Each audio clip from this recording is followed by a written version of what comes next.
Bolivia, Chile, Angola, Puerto Rico y Tunisia, Argelia, Venezuela, Guatemala, Nicaragua, Mozambique, Costa Rica, Camerún, Congo, Cuba, Somalia, México, República Dominicana, Tanzania, fuera Yankee de América Latina, franceses, ingleses y holandeses, yo te quiero libre. عطني المايك وغني في الغناء ولغة الأم العالمية، حامل وجودنا هو حامل جذورنا، بربطنا بالسوريا الكبرى، أفريقيا، أمريكا اللاتينية. أنا مع الألف نونيات تحت الجوع، أنا واقفة مع اللي بيعاني مش مع اللي بقوم، أنا مع المقاومة الثقافية، نبدأ من أول أنا هسه فيكتوريا سيم.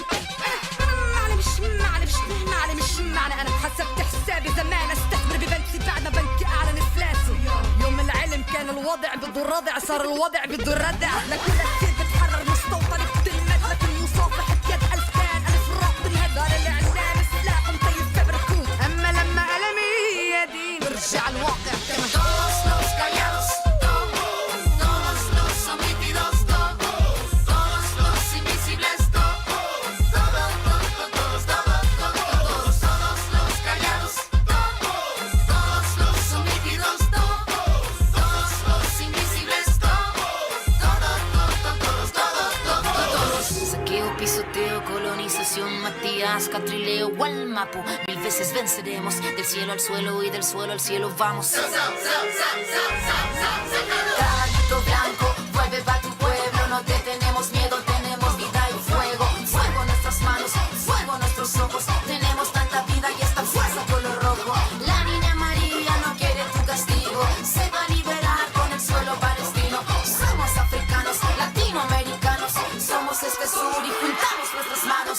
Todos los callados, todos los omitidos, todos los invisibles, todos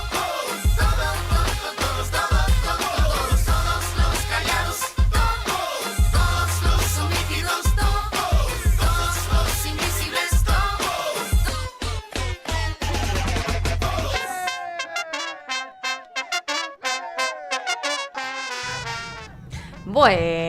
Buenas noches, buen jueves.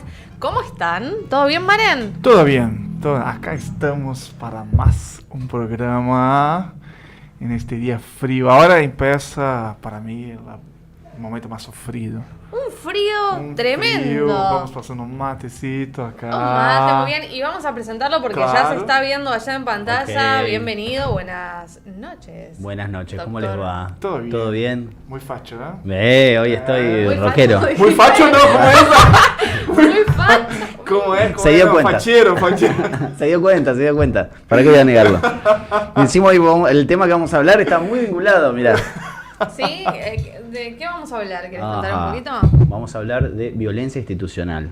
Sí, Solo lo voy a dejar ahí, así abro Ok. ventanas en un ratito. Bueno, hoy es igualmente, como todos los jueves, de muchos temas. No vamos a hablar solamente de violencia institucional. Momento de presión social. ¿Tomás mate, Maren? No, muchas gracias. Quería que lo digas en la cámara, nada más. Ok. Lo querés dejar documentado. Exactamente. Ok, pero sí, yo tomo mate por la mañana apenas. Sí, ¿Cómo es? ¿Como el café de mañana? Sí, obvio. Pero yo no tomo mate puro. Yo tomo o con café, con un poquito de Banco, de me café, gusta, no hay problema. O con coco rallado. también Amo queda. con coco. Está bien, sí. Y poner unas cascaritas de limón secas, así también queda Bien. muy A mí me gusta mucho ponerle yuyitos. Chuchito, sí. Sí. Banco, ¿Burrito? banco, tradición Como litoraleña. menta. No, con menta no me gusta porque me queda acá como una sensación que no me gusta. No, bueno. Pero sí, burrito, me gusta ponerle manzanilla. Ah, qué rico. la Unas verdad. florcitas que se llaman Marcela también. Con hibisco queda rico también. Sí, también lo probé. Con hibisco. Excelente, me encanta. Muy bueno el mate. Y para mí el mate igual va todo ahora. O sea, Vamos a discúlpame. recordar nuestras redes sociales. Me estás cortando. Sí, Perdón, excelente. perdón. Si no me... Vamos a hablar de nuestras redes que nos pueden estar siguiendo por Si dónde. no me olvido. Perdón, me corta la cabeza, perdón. Instagram, arroba en todas partes, ok. En TikTok nos encuentran también así. En YouTube ¿Cómo? también, en todas partes, ok. Y les pido que vayan y se inscriban a nuestro canal. Tiene poquita gente por ahora, pero los videos ya están, la mayoría ya están subidos videos? ahí. Son los cortes de nuestros programas anteriores y además tiene también los programas completos, si quieren mirar. Perfecto. Todo, ¿no? Ahí están divididos. Ahora vamos a terminar de subir los cortes de esta semana. También hay shorts, video cortitos. Shorts, me encanta. ¿De las entrevistas? De las entrevistas, las partes más interesantes. Y nada, vayan, se inscriban, miren los videos, pongan me gusta, compartan. ¿Hay que o sea, suscribirse? ¿Cómo es? sí, pues, buscar en todas partes, ok, en el buscador de YouTube. Sí. Vas a encontrar nuestra página, se suscribe ahí y listo. O sea, pone hay la campanita de la... Sí, aparece como es una campanita. Claro, justamente. una campanita, pone ahí y te va a salir las notificaciones, vas a empezar a recibir notificaciones siempre que subamos un video nuevo, ¿no? Y ahora también les pido que comenten acá, que digan de dónde están Queremos, hablando. claro, queremos siempre conocer quién está del otro lado, saber un poquito de Exacto. ustedes. Así como estamos permitiendo que nos conozcan, ¿no? Y que Exactamente. sepan un poco de nosotros, queremos también saber de ustedes. Ahí les voy a poner unos corazoncitos en este momento en vivo. Sí, Y también aprovecho para decir que en Instagram ya nos estamos poniendo al día y estamos subiendo, porque acá lo hacemos todo nosotros. Sí. Entonces nos tienen que tener un poquito de paciencia. En Instagram estamos subiendo también algunos reels, algunos videitos. Subimos algunos videos nuestros también, porque Sí. somos así de caraduras. Así que pasen, síganos, compartan, pongan mucho corazoncito siempre. por favor, eso es muy importante para nosotros ahora, en ese momento que estamos arrancando, tener Engagement. Ah, ya que estamos usando Eso, palabras. estaba buscando una palabra que en portugués decimos engajamiento. Qué bien que siempre, ¿no? El del Engagement. inglés, traen del inglés sin No, ningún pero esa problema. palabra no existe en portugués. Sí, sí, mira. Existe engajar. Engallar, qué bueno. Engajar no es una palabra.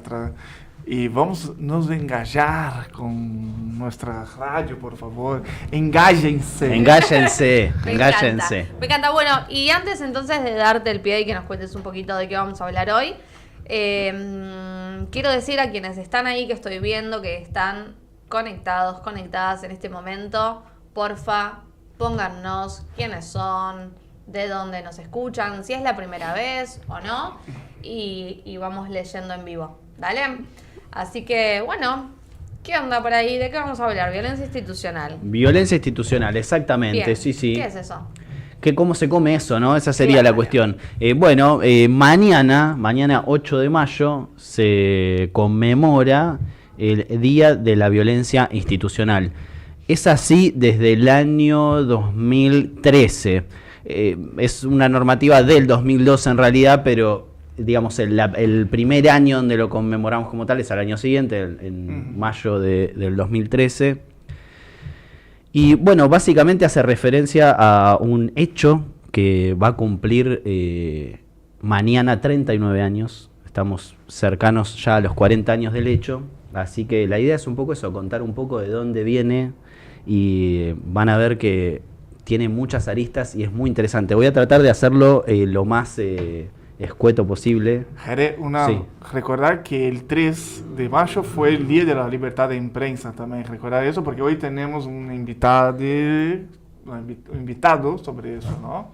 Y también podemos relacionar esas dos fechas. de alguna Absolutamente. Obviamente nos vamos a centrar más en eso en las dos entrevistas porque son, no sé si los anunciamos o ya los dijimos. No bueno, dijimos nada. Bueno, Así que entonces invitamos a que vayan a Instagram es una buena y excusa. al canal O sea, de WhatsApp. y ahí, Muy bien, ¿no? Muy bien, muy bien, muy bien. Y que vayan a ver quiénes son los invitados, las invitadas del día de hoy. Solo ese comentario. Bien. Para no seguir hablando. Ok, bueno, básicamente entonces para vincular un poco ambas cosas, yo traje para ilustrar mientras vaya hablando un documental, que es un documental hecho por un grupo de cineastas y de periodistas. Lo que vamos a hablar hoy, en realidad, hice un trabajo al respecto en una universidad afuera hace algunos años, antes de la pandemia, y me dediqué específicamente a trabajar sobre este tema, así que venía mirando y trabajando estos temas hace algunos años, pero para la columna en esta semana repasé algunas de esas cosas y me traje anotado porque cuando empiezo a revisar me doy cuenta de esto, de que la mayoría de los archivos, ahí estamos viendo, yo me anoté los nombres como siempre para no olvidar, él es Daniel Alberto Mortes, que es en ese momento un chico afroargentino, en El este que está momento, hablando ahora, perdón. claro, exactamente, en este momento es un adulto de 60 y piquito de años. ¿Cuándo es ese video, perdón? Es del 87 este 87. video. Y este es uno de los registros documentales. Ahora voy a explicar un poquito de la situación. Este es un pedazo de un documental que se llama Budge Pregunta y Seguirá Preguntando, que lo filman en el 87 y se publica a comienzos del 88. ¿Por qué es importante este dato? Porque esto sucede en el 87. Entonces es un registro documental muy bien filmado por director de cine muy conocido en ese momento, que dirigió un grupo de trabajo muy interesante, un trabajo horizontal que hacía un grupo que se llamaba así, el grupo de cine Cine se puede, se debe, así se llamaba, un grupo de artistas militantes o activistas. Y como les decía, el registro documental es un registro sobre todo periodístico. Este es un documental que pueden encontrar en YouTube en forma libre, así que lo recomiendo. Recordar el nombre, por favor. Budge Pregunta y Seguirá Preguntando. ¿Cómo es? Budge. Ahora voy a Budge. explicar algo de eso, que es B-U-D-G-E. Ok. Budge, que es un barrio de la localidad, de nuestras localidades del conurbano bonaerense sur, en este caso de Lomas de Zamora, pegado a Fiorito, que es el barrio de El Diego, ¿no? Sí. Quizás es más conocido porque Budge, como es difícil de pronunciar y al lado está el barrio donde nació Maradona, es más conocido Fiorito, pero bueno. Y así se conoce a este hecho como la masacre de Ingeniero Budge. El nombre completo sería eso, Ingeniero Budge. Así que bueno, por eso el documental se llama así. Hay otra recomendación, como vieron todavía no entré al caso, ¿no? Pero voy a hacer solo esta recomendación, que también es una recomendación periodística, y después lo demás lo menciono por arriba. Yo, como les decía, para traer la columna revisé algunos de estos documentos o los trabajos que había revisado en su momento para esta tesina en esta universidad. Y hay varias cosas, y voy a mencionar esto más adelante: Archivo Provincial de la Memoria, documentos de la Dirección de Inteligencia de la Policía de la Provincia, la DIPBA de esos años, que bueno, eso está digitalizado y ahora es de acceso libre. Unos trabajos de una antropóloga del año 91 y 97, que también tienen registros periodísticos, que eso es muy interesante. Necesito correr. Sí, más para acá, perdón. ¿Esto? Correla así, por favor. Me Ahí está apareciendo porque en me el video. estaba- Bueno, ahí está. Ahí Seguí, está. seguí, perdón. Bueno, la cuestión es que otro de los textos que me interesa mencionar, que estuve revisando para esta columna, es de otro periodista, que se llama, él está vivo todavía, Jorge Luis Ubertari. Ubertari publicó en el 87, a fin del 87, insisto, este caso fue en el 87, o sea, miren el registro que hace. Un libro que se llama Al suelo, señores, la matanza de Ingeniero Budge, que está hecho a pulmón, además, así que se encuentra ahora, pero obviamente encuentran versiones usadas, ¿no? Porque el libro nunca más se volvió a reimprimir. Y es un trabajo periodístico que hace muy interesante. Él venía trabajando en Budge y lo que hace es registro de asambleas. Entonces, lo más interesante del libro, ahora voy a mencionarlo, que hay otra cosa que a mí me interesa mucho, que tomo de ese libro, pero lo que más tiene es un registro periodístico de la situación, en un contexto muy complejo para la libertad de prensa también, que es la década del 80, y a pesar de que veníamos obviamente de la apertura democrática, no dejaba de haber elementos también de los militares en todas las instancias del Estado y de cualquier poder, ¿no? Claro. Así que el registro de Ubertari es un registro estrictamente periodístico, insisto, simplemente va a las asambleas, registra lo que dice la gente en las asambleas en el 87, tiene un valor increíble, un valor documental increíble. Esto es un dato que quizás los que vivimos acá lo tenemos naturalmente, pero puede ser muy interesante tanto para Maren como para los que no viven en el conurbano o los que son menos 30, y es que estos barrios que estamos mencionando, Fiorito, Budge, que es donde sucede la masacre, crecen a fin de la década del 60 y comienzo de la década del 70, al calor de el cierre de fábricas, ¿no? En estas zonas, particularmente en Avellaneda donde estamos, pero también en todo el conurbano sur, en una zona fabril, una zona obrera, Cambia el modelo económico, que es lo que viene a hacer la dictadura militar, a cambiar la matriz productiva nacional, y se generan bolsones de pobreza que hoy llamamos villas de emergencia. Ese enorme crecimiento del conurbano sur empieza Ahí en mismo. esta zona. Y Budge es una de esas zonas que empieza a crecer como villa de emergencia.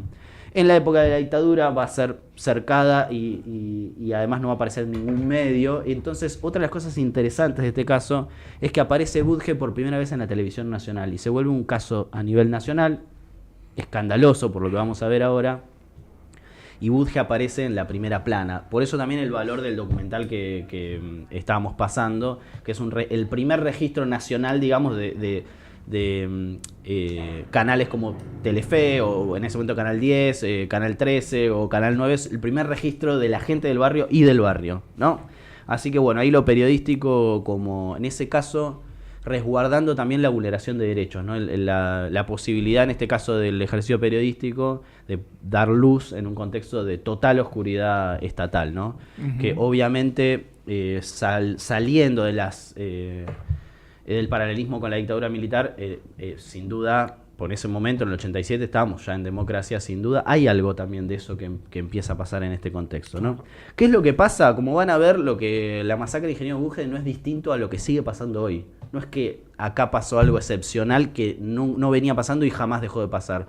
Y de hecho es quizás lo contrario. La masacre es un hecho que ahora cuando relate van a ver que es muy parecido a lo que sigue pasando todos los días en todas las localidades del conurbano, pero se juntan acá algunas cuestiones que hacen que se vuelva un caso nacional. Y también están vinculadas con un periodista que es Rodolfo Walsh. Ahora lo voy a adelantar, mirá. lo adelanto, pero ahora voy a desarrollarlo, pero para que vean que, insisto, cómo la incidencia del periodismo bien hecho, el periodismo de calle, el periodismo que no está en la primera plana, pero que puede dar luz a casos como estos, que si no hubiera sido por el trabajo de todos estos periodistas que estoy mencionando, esto probablemente no hubiera tenido la trascendencia que tuvo. ¿Qué es lo que pasó? El 8 de mayo del 87, igual que este año, cayó un viernes. Y esto pasa más o menos a las 5 de la tarde, este hecho.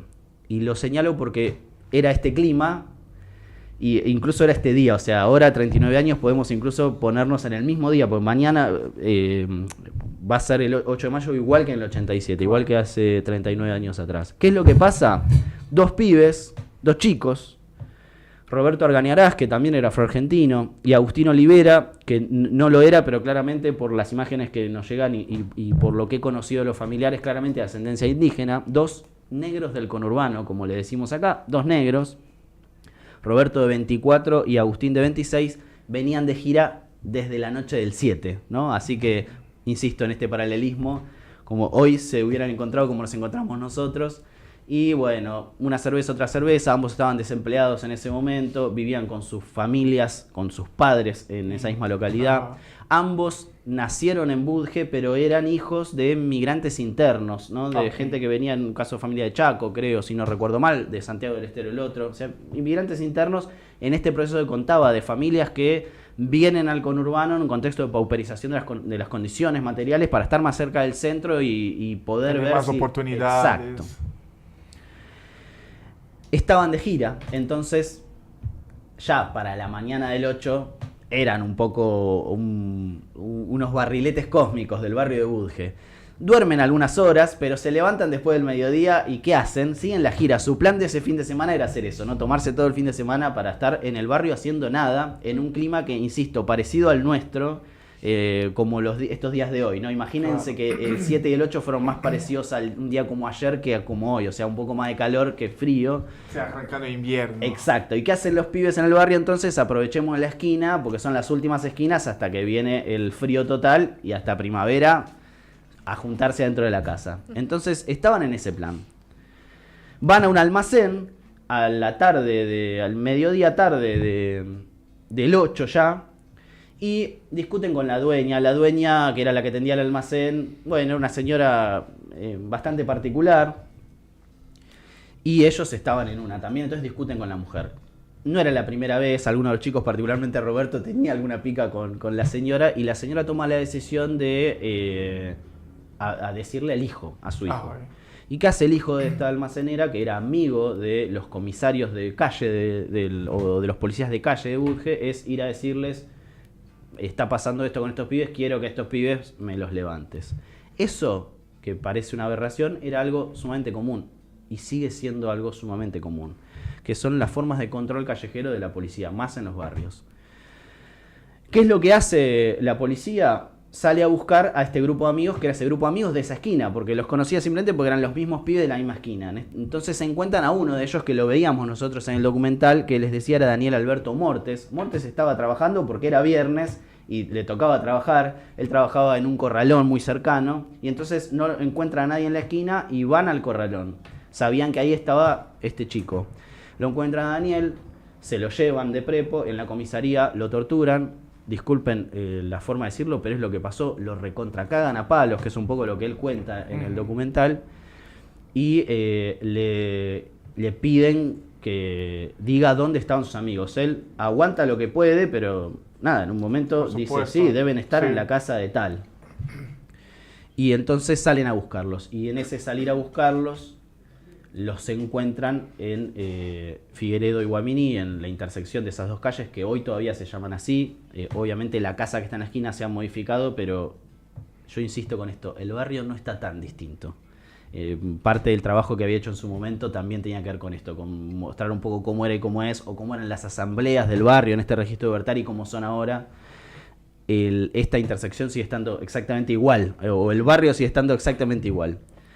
Bajan ahí 3 policías, que los voy a mencionar, Balmaceda, Miño y Romero, y bajan y simplemente los fusilan, así como escuchan.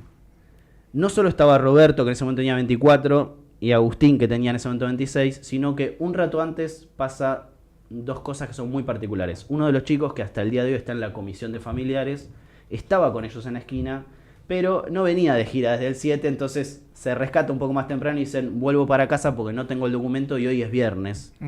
Y los viernes en ese barrio sucedía comúnmente lo que se conocía como racias. Después, si quieren y tengo tiempo, hablamos de eso, pero sucedían las racias en ese momento, que era la policía, llegaba y a todos los pibes que estaban en la calle, adentro y averiguación de antecedentes. Y muchas veces eso implicaba, te agarraban el viernes, salías el lunes.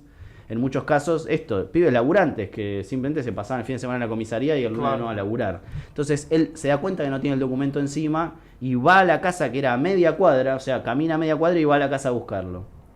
Al mismo tiempo que él hace eso y zafa de fallecer, insisto, es uno de los amigos que hoy está en la comisión de familiares al día de hoy, se suma Oscar Aredes, que a Oscar Aredes le decían el negro Aredes, también era Oscar afroargentino, que tenía 19 años. Él sale a la calle a comprar porque la madre lo manda al almacén a comprar. Y a la vuelta ve a los chicos en la esquina y se acerca.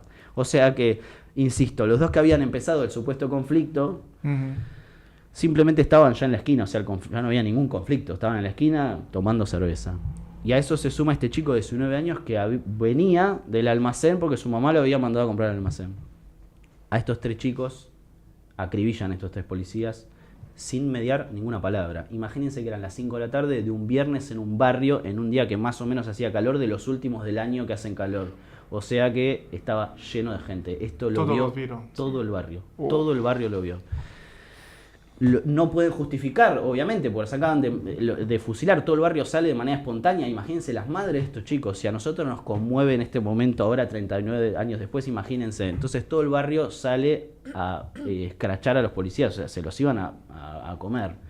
La primera reacción de los mismos es subirse a los patrulleros y salir, la segunda es venir con patrulleros de varias comisarías, y fue una represión total al barrio para que nadie declarara. Eso sigue sucediendo durante mucho tiempo. O sea, esa represión y ese miedo al barrio sigue sucediendo durante mucho tiempo. Pero el barrio se organiza. Y Jere, o sea, ¿hubo juicio de eso? ¿Estos policías fueron juzgados, fueron metidos presos? ¿El Estado pasó alguna cosa con estos policías?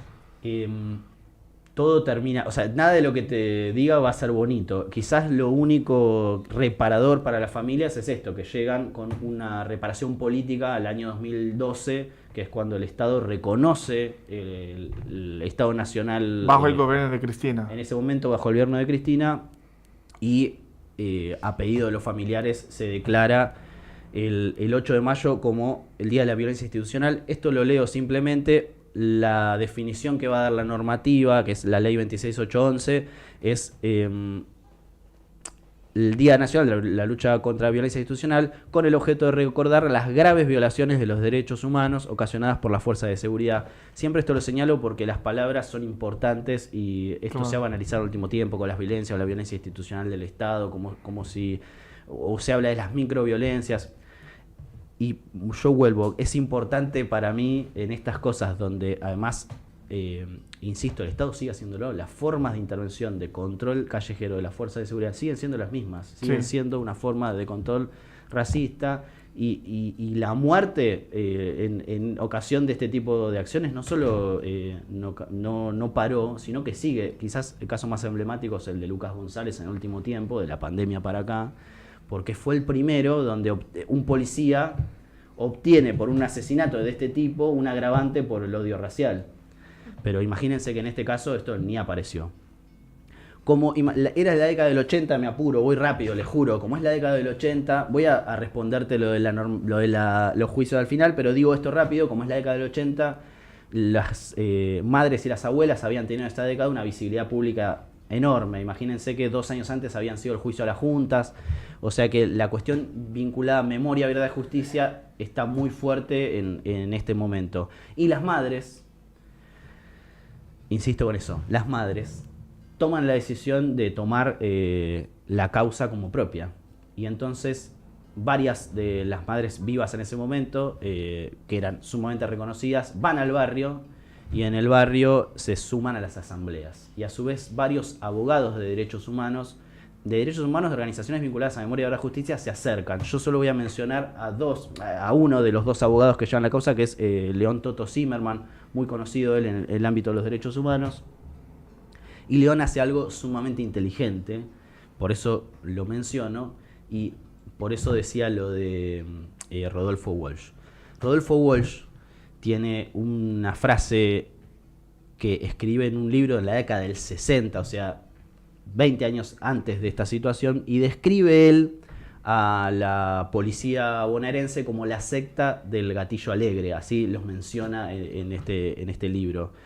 Y Zimmerman toma esa frase de la secta del gatillo alegre y va a transformar eso en un concepto político que empieza a fogonear con este caso y que se va a instalar y que probablemente hayan escuchado, que es el de gatillo fácil. O sea, toma este concepto de Rodolfo Walsh y lo modifica, y ese concepto de gatillo fácil surge de esta causa.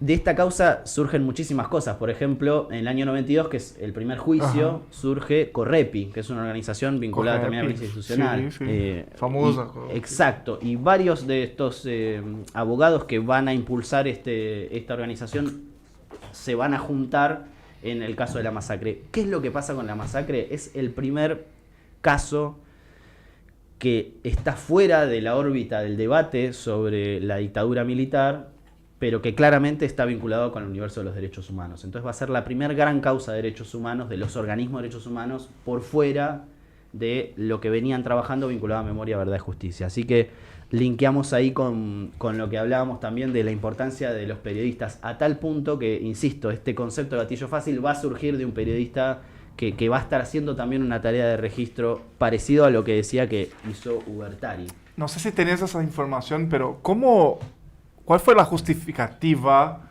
que la policía o el gobierno de la provincia en ese momento dio para esa situación?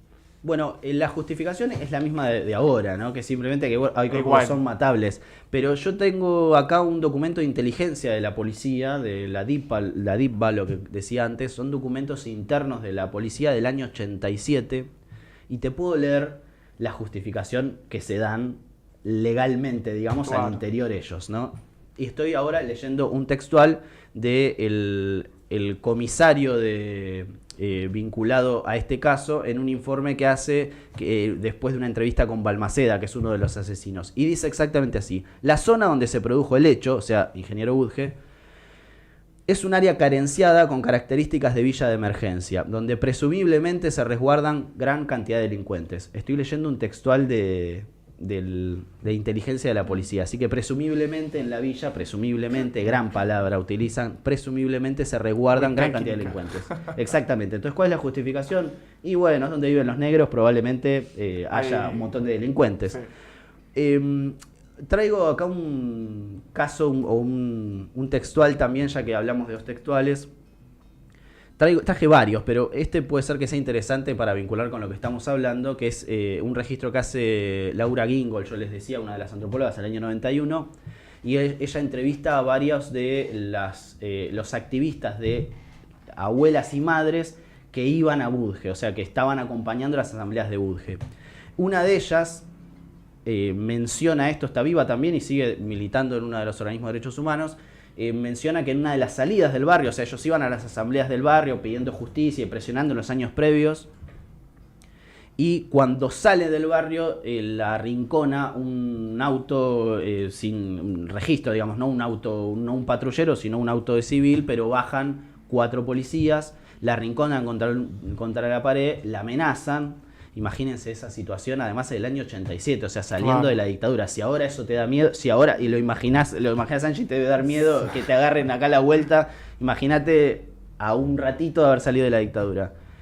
Y la frase que le dicen, que yo la traigo porque me parece interesante para marcar qué es lo que ven o cómo miran, o cómo nos miran la policía en estos barrios. Y la frase que le dicen, que ella registra o repite y registra a Gingold, es: no te alcanza con las viejas, esto le dice la policía, a vos no te alcanza con las viejas que ahora te metés con los negritos, o sea, no te alcanza con militar con las madres y las abuelas que ahora te metés con los negritos, ¿no? Esa sería la lógica, pero acá la palabra, por eso lo traigo, ¿no? La palabra negro, son todos negros, esto va a estar presente. Si miran el documental van a ver que es algo que no hay que teorizarlo mucho, todos, desde Mortes a cualquiera de los que entrevistan, dice, y acá les traigo una de esas, que esto lo pueden encontrar en el documental, que uno de los testigos dice, no, si para él, para Balmaceda, ¿no?, que es el jefe de calle de la zona, para él somos todos negros delincuentes, dice a la cámara.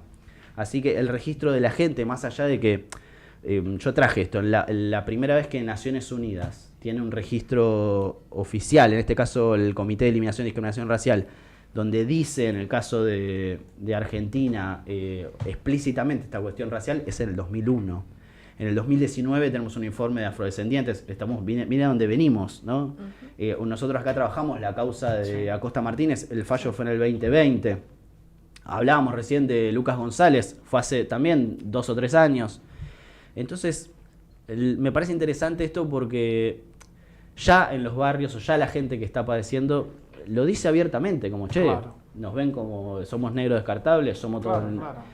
Y eso empieza a aparecer recién como concepto o como agravante judicial en los años posteriores. Piensen que la ley de discriminación que tenemos nosotros, que es criticable, pero esa ley es del año 88, o sea, un año después incluso que esta normativa. Y el agravante en el 80 del Código Penal es de la década del 90, o sea, a ellos no se los juzga nunca por esta condición o este agravante del racismo en el accionar policial, pero claramente la lógica de las racias de hecho era eso.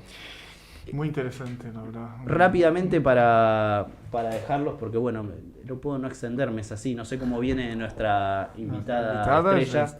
No, ¿Estamos bien? Sí, vamos cerrando. Bueno, ok. Lo que digo, entonces me voy a la causa. Tengo un montón de datazos más específicos, pero bueno, obviamente no nos da el tiempo. Me parece como... quisiera hacer un cierre de homenaje, si se quiere, pero antes me refiero al tema de judicial. Primera condena. Los 3 son condenados, los 3 que mencionaba recién. Balmaceda, Miño y Romero, en el año 90. ¿Qué pasa a fines de ese mismo año? Se declara nulo el juicio. Tienen una segunda condena, en el año 94, a 11 años de prisión.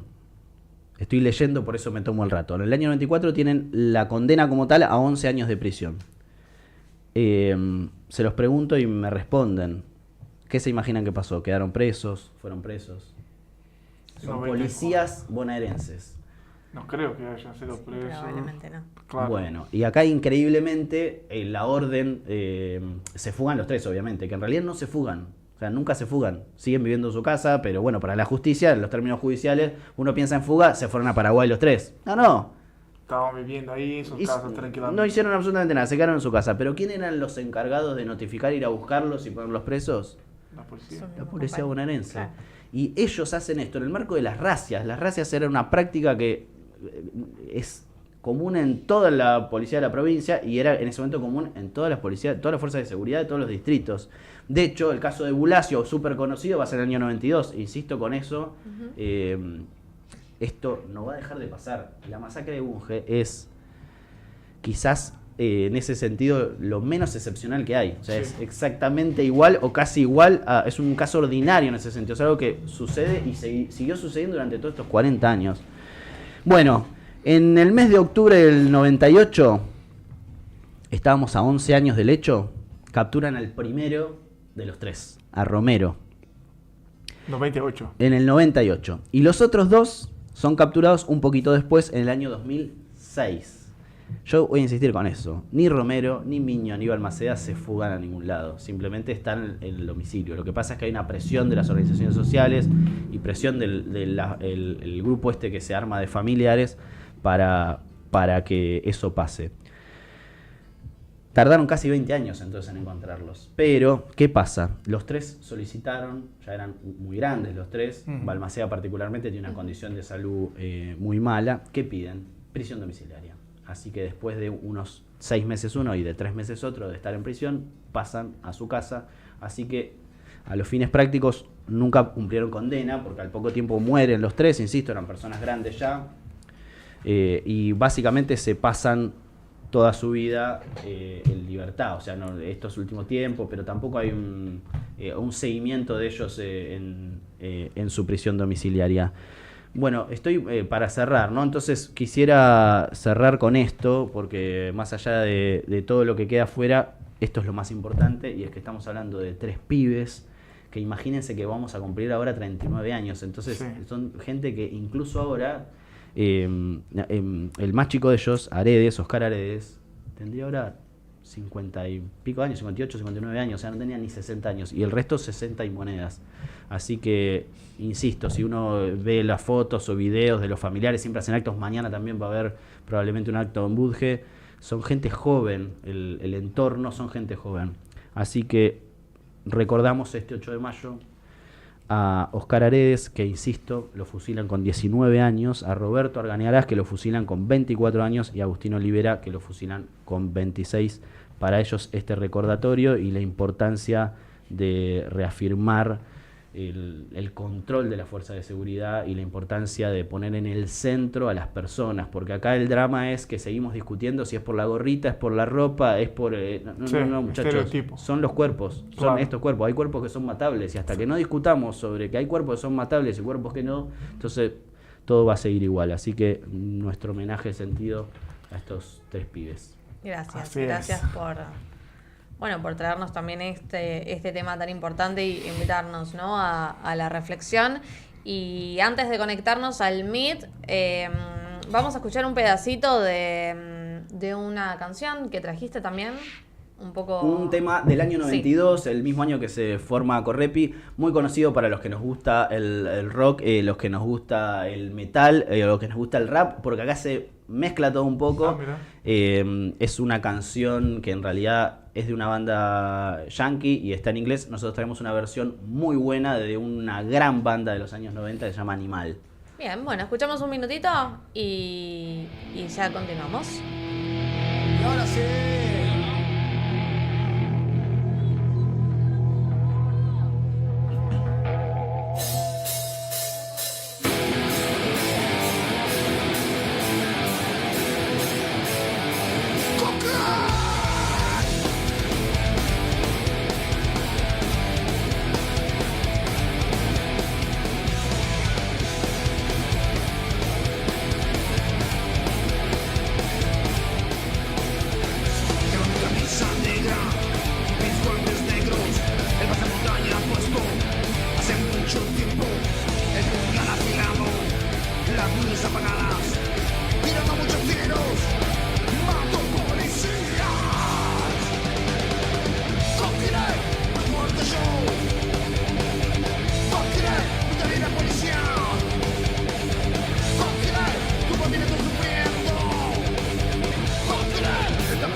Bueno, un gran tema escuchábamos recién. No lo Maren. conocía, me encantó. Lo voy a buscar después en Spotify. Exacto, está muy bueno para escucharlo, Animal. Bueno, y vamos a continuar entonces, ya tenemos conectada entonces a nuestra primera invitada del día de hoy. La voy a presentar mientras va por ahí apareciendo en pantalla. Tenemos del otro lado a Alejandra Pretel. Ella es cofundadora y coordinadora de proyectos de Afrocolectiva. Es activista, o se presenta, ¿no?, como activista negra, lesbiana, inmigrante, estudiante avanzada de filosofía con especialización en estudios afro-latinoamericanos y caribeños. Bienvenida, Ale. ¿Cómo estás? Hola, ¿cómo están? Muchas gracias por la invitación. ¿Se me escucha bien? Excelente, excelente. ¿Vos escuchás bien? Sí, les escucho súper bien. Perfecto. Bueno, por acá Angie, Maren está Buenas acá noches, conmigo. Ale. Gracias por tu tiempo. No, por nada, un gusto. Gracias. Bueno, antes de empezar, nos gustaría que nos cuentes un poquito, siempre empezamos así, ¿no? Que nos cuentes un poquito sobre vos, lo que quieras, y también sobre Afrocolectiva, ¿no? Para quienes están del otro lado, que están escuchando, que están viendo, y que capaz es la primera vez que te ven o que no saben de qué se trata el proyecto. Bueno, mi nombre es Alejandra Pretel, soy afrocolombiana, pero hace ya casi 9 años migré acá a Argentina. Estoy estudiando actualmente filosofía, muy cerquita de recibirme en Puan, en la UBA. Bien. Soy activista, como vos lo mencionabas. Mi organización principal, mi organización de base es Afrocolectiva, que es un medio digital y una organización afrofeminista con presencia en América Latina y España. Y bueno, también integro otros espacios. Acá en Argentina integro Afros LGBT, que es una organización conformada, como su nombre lo indica, de personas afrodescendientes y LGBT residentes en Argentina. Y también integro la red de mujeres afro-latinoamericanas, afrocaribeñas y de la diáspora. Y bueno, digamos que dentro de lo que es una de las líneas de trabajo de Afrocolectiva, como mi organización, ¿no?, donde soy cofundadora y también estoy en la parte de gestión de proyectos, tiene que ver con cómo la comunicación, especialmente la comunicación en plataformas digitales, puede llegar a ser una herramienta de impacto dentro de lo que es el activismo antirracista y afrofeminista, que es el que nosotras defendemos, ¿no? Porque también parte de nuestra propia identidad. Somos una organización conformada solo por mujeres y personas trans negras alrededor del mundo, así que creemos que precisamente encarnar la opresión con la que luchamos es uno, pues no solo de nuestros objetivos, sino de nuestros puntos más fuertes, ¿no?, a nivel organizacional. Bien, bueno, justo ahí creo que me das un poquito el pie para preguntarte cómo es, ¿no?, hoy en este contexto también ese activismo a través de medios digitales. ¿Cómo lo están sintiendo? ¿Ven que hay un clima un tanto hostil o no? Bueno, nosotros como Afrocolectiva trabajamos a nivel regional, pero tenemos concentración de público en algunos países, como Colombia, España, México y Argentina. Hay contenidos que están dirigidos puntualmente a determinados lugares y ya sabemos el odio que pueden generar. Hay algo que muchas personas no saben, pero por ejemplo República Dominicana es un país profundamente racista y antinegro por toda la conformación de su historia y de su propia nación frente a la oposición a la revolución haitiana. Y cuando hacemos una publicación vinculada a esto, siempre somos súper atacadas. También hemos articulado muchísimo con organizaciones de personas haitianas en República Dominicana, y bueno, cada vez que subimos algo en conjunto es como, y es muy loco porque uno revisa, ¿no? Dice, bueno, son bots o algo, Claro. pero revisamos los perfiles, o sea, a veces hacemos como este proceso de ver qué onda, ¿no? Si son bots o son personas reales, y muchas veces son personas reales que vieron nuestra publicación y bueno, nos están atacando, ¿no? Entonces, al ser una cuenta que busca también comunicar de una manera masiva, hay una presencia muy fuerte de los discursos de odio hacia nosotros también, por lo que hacemos y por las personas que somos, ¿no?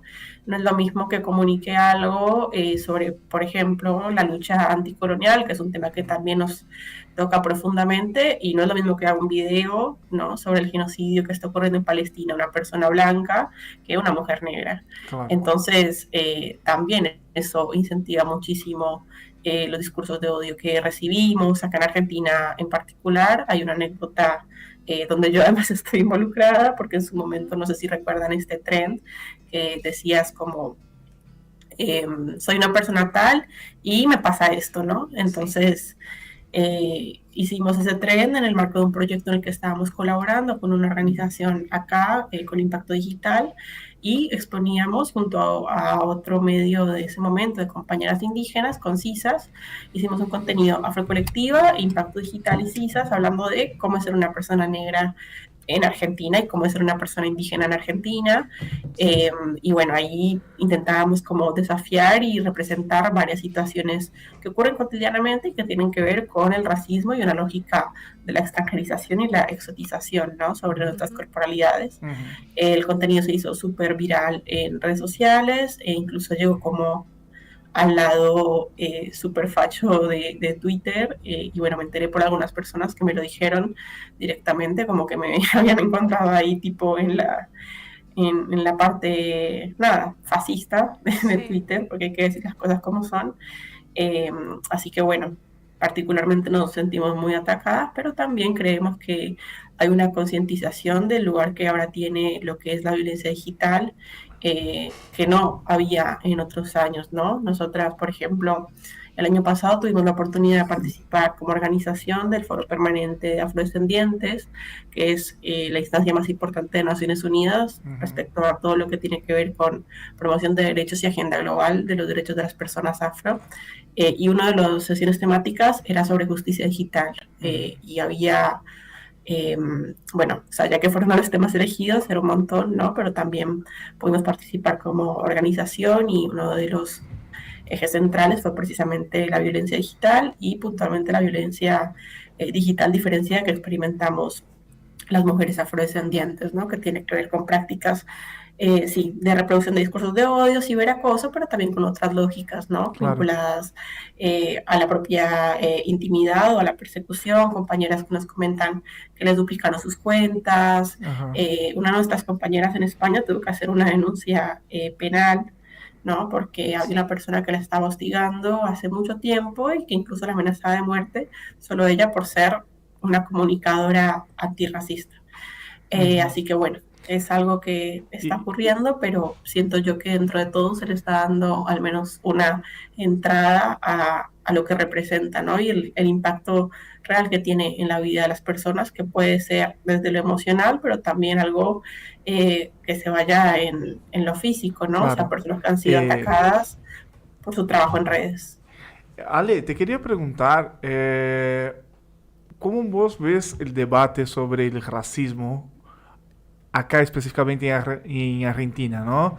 Porque venimos viendo casos, sobre todo en deportes, de actos racistas, lo que pasó con la chica argentina en Brasil, que hubo todo un debate si era exagerado lo que pasó con ella, lo que hizo la justicia brasilera, y eso levanta siempre esa cuestión si Argentina es un país racista o no es, si existe o no existe racismo estructural.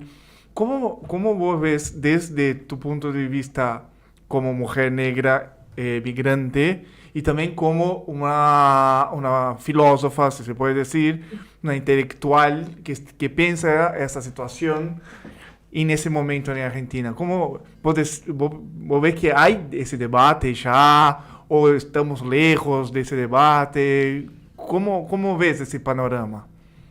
Bueno, yo en primer lugar sí, o sea, afirmar que el racismo es estructural tiene que ver con que es un sistema de dominación que opera a nivel global, ¿no? Ujú. No es algo como de las divisiones políticas que tenemos o incluso en territorios afro, en países africanos, ¿no? El racismo sigue operando como una forma de deshumanización, pensando, por ejemplo, en el genocidio que ocurre ahora mismo en República Democrática del Congo, ¿no? Claro. O sea, personas que son explotadas por ser negras en un país donde toda la gente es negra, ¿no? O sea, es una relación de poder a nivel global, ¿no? Entonces, en ese sentido, todos los países de alguna forma reproducen prácticas racistas. Yo vengo de un territorio donde hay mucha población afrodescendiente a nivel demográfico, pero también incluso concentrada en muchas regiones donde lo raro es no ser una persona negra. Y son territorios donde el racismo se expresa de una manera mucho más sutil, ¿no? No tiene que ver con un acto de discriminación interpersonal, sino que se expresa a través de abandono estatal, menos presupuesto, peores condiciones, ¿no? Y es muy loco porque cuando uno piensa, por ejemplo, en el racismo más explícito, que es seguramente este racismo estadounidense o que deriva de sociedades que ven el racismo desde una lógica de separación y no de integración, que es como se percibe en América Latina. Y ahí uno dice, bueno, o sea, pero Colombia no es un país segregado, por ejemplo, ¿no? Que es mi territorio. Pero aún así tú vas a los lugares donde la mayoría de gente que vive es negra y ves, en términos de inversión estatal, una diferencia tremenda, ¿no? Y una desigualdad absoluta. Y en Argentina lo que ocurre, ¿no? Y lo sabemos muy bien, también, bueno, ahí con Jere, que está en la radio, seguro lo han hablado mucho, y es el tema, ¿no? De la invisibilización y el borramiento que tiene la narrativa argentina respecto a quién puede constituir o no esa identidad nacional.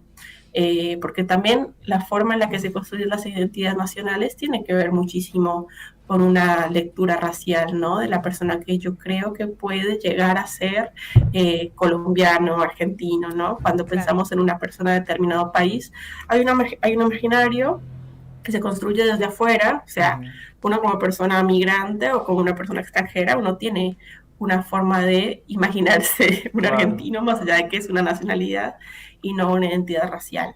Y acá ese imaginario, ¿no? Está marcado pues precisamente por la idea de blancura, ¿sí? Y eso excluye fuertemente a las poblaciones indígenas y a las poblaciones afrodescendientes, así como otras comunidades que tienen acá una enorme presencia y que también están subrepresentadas, ¿no? Dentro de esta lógica de que solo las personas descienden de los barcos, ¿no? De la enorme migración europea del siglo pasado y del anterior, ¿no? Incluso a finales. Y, por ejemplo, incluso cuando yo llegué, ¿no? Como migrante, me llamó mucho la atención que hay una enorme migración de personas de Cabo Verde e incluso están súper organizadas, ¿no? Sigue manteniéndose a nivel comunitario, tienen una asociación en Zona Sur, en Buenos Aires, o sea, como que incluso las comunidades migrantes que no son europeas han sido borradas de esa historia, ¿no? Y obviamente esas personas ya hay personas que son argentinas que vienen de esas comunidades y a esas personas se les cuestiona su identidad, mientras que gente que puede ser primera generación o segunda de padres, abuelos españoles, italianos, no se pone nunca en duda su origen ni su descendencia. Claro.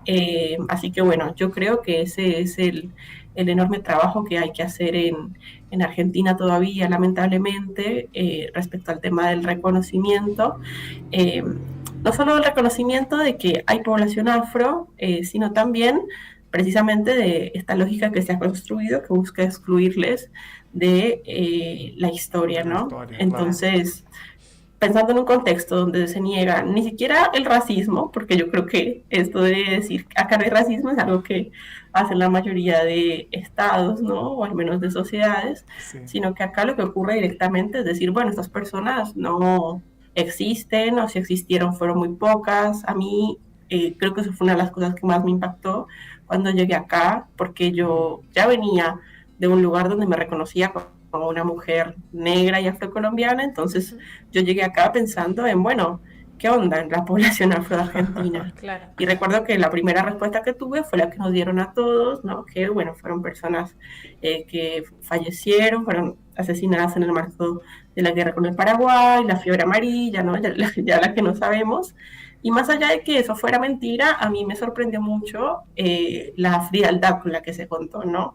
no solo es la narrativa que se construye de nosotros y se ha construido en este territorio y en otros que también tienen una historia muy fuerte de invisibilización, sino también la forma, ¿no?, en la que se percibe a ese grupo de personas. Y a mí puntualmente me llamó mucho la atención la frialdad con la que me lo dijo y se dijo un padre de mi facultad, sabiendo yo que era una mujer afrodescendiente. Claro. Sí, Eh, y bueno, luego hay muchas cosas como el lenguaje, ¿no?, expresiones que se claro. tienen. Eso, Me di eso cuenta de te que iba a está. preguntar específicamente, porque yo como brasilero, a mí el primer impacto que tuve acá, no soy negro, no me autopercibo negro, por supuesto, pero vengo de un país que tiene mucho ese debate y vengo de una formación que se debate mucho eso. Y el primer impacto que tuve acá en ese sentido fue el uso de la palabra quilombo. No sé si a vos también te impactó ese uso de ciertos términos así acá, por lo menos para mí. O sea, eso es una cosa más tirando a lo lingüístico, pero me impactó mucho el uso de la palabra, cómo se usa tan seguida esa palabra sin tener noción histórica de lo que significa, ¿no? Sí, sin duda. A mí me pasó, bueno, en Colombia a los quilombos se les dice palenques, entonces cuando lo escuché me pareció como esta palabra, como que sentía, ¿no? Como que decía, me llamó la atención etimológicamente, ¿no? Luego cuando entendí a lo que representaba, me pareció terrible. O sea, fue como muy, muy impactante y muy fuerte, así como tú lo mencionas. Ujú. Y me impactó mucho también esta expresión de trabajo en negro. Me Claro, pareció muy fuerte la primera vez sí, es que verdad. la escuché, porque es algo que en Colombia tampoco se No se usa. utiliza, claro. Eh, y bueno, si bien se usan otras similares, ¿no? Como tipo, trabajé como un negro. eh, Mi papá siempre usaba una que odio mucho que decía, trabajo como negro para vivir como blanco, ¿no? Que refleja también la cuestión de clase que está a través de lo que es el trabajo. Eh, pero esto como tan directo, ¿no? De trabajo en negro me pareció impactante, y también como que la contraparte, ¿no? Del estar registrado, tener derechos, era trabajo en blanco. Claro. Como que Claro, no solo lo negro es lo negativo, lo ilegal, lo que no está regularizado, sino que además todo lo contrario es lo blanco, ¿no? Como ese nivel de, sí, de naturalización del racismo en el lenguaje me impactó muchísimo. Y bueno, obviamente, ¿no? Que de alguna forma fuera como un insulto válido o no tan polémico, decir claro. negro de mierda, bueno, ya me pareció como un nivel. O sea, en Colombia no hay forma de que tú le digas eso a alguien y no te Sí, denuncien o la persona no piense lo peor. O sea, es como ni siquiera está dentro del abanico de insultos, ¿no? Decirle a una persona de esa forma, a menos que lo estés insultando directamente porque es una persona negra, ¿no? O sea, ya sí, está estipulado como discurso de odio, no hay Sí. claro. discusión. Ale, te hago una pregunta. Así como, bueno, vos lo mencionabas y nosotros también todo el tiempo tratamos de remarcar esto, ¿no? De que lamentablemente hay un montón de cuestiones que todavía le falta un montón, que tenemos que darle lugar, que tenemos que seguir hablando, que sigue estando invisibilizado y que hay mucho odio. Eh, ¿Han tenido también alguna experiencia contraria, ¿no? Digo, bueno, con cosas positivas o alguien que descubrió, por ejemplo, Afrocolectiva y se encontró con que estaba atravesando una situación que quizás no sabía que, no sé, che, esto es racismo o esto no está tan bien y me estoy dando cuenta ahora? ¿Les ha pasado algo de eso? Sí, sin duda, hemos tenido muy buenas experiencias, y también una construcción muy linda de comunidad, ¿no? Sobre todo pues con otras personas afro, mujeres afro. También al ser un medio digital tenemos la posibilidad de conectar con gente de muchos otros territorios, conocer su trabajo, Ujú. dar visibilidad, difusión, ¿no? Como esta articulación que les contaba hace un rato que hicimos con compas que resisten a la violencia del Estado Dominicano contra las personas haitianas y de ascendencia haitiana.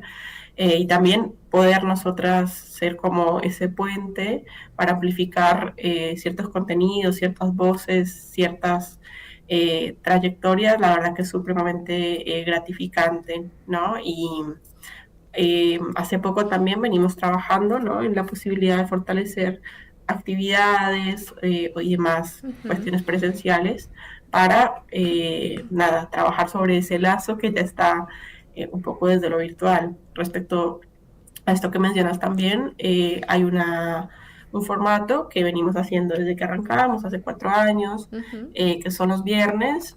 Hace 4 años, todos los viernes sí o sí, hacemos una edición especial de memes antirracistas, afrofeministas. Los he visto, sí. Qué bueno, Bueno, qué bueno. nuestros memes super woke. La verdad que, bueno, Carolina, una de mis compas de Colombia, y yo somos las que los hacemos, y es muy muy lindo ver cuando una persona lo comparte, se identifica, ir a un espacio, decir que eres de Afrocolectiva y que lo primero que te pregunten es ¿quién hace esto?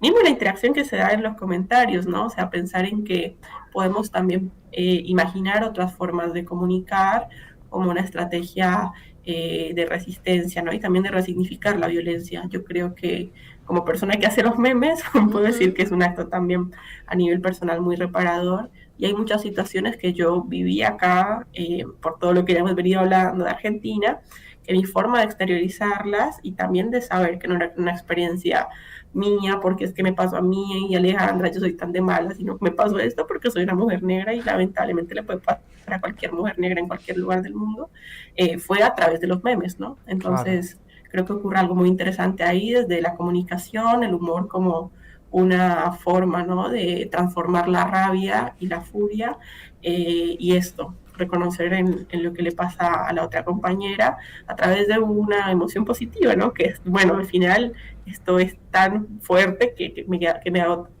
queda sino reírme, ¿no? Esto que uno dice coloquialmente de, bueno, parece chiste, pero es anécdota, entonces le damos un poco el twist a través de los memes y bueno, creo que ese es uno de nuestros formatos más exitosos a la hora de construir comunidad respecto al contenido que hacemos.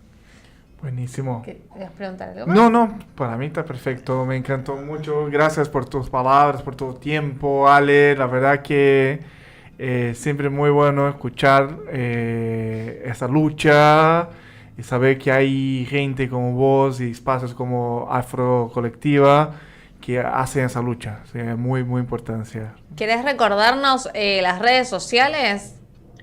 Claro que sí, nuestra red. Ahí se cortó. Bueno, ya.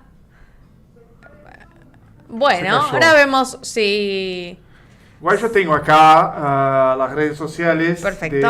Dame un segundito que ya mismo paso. Creo que es @afrocolectiva.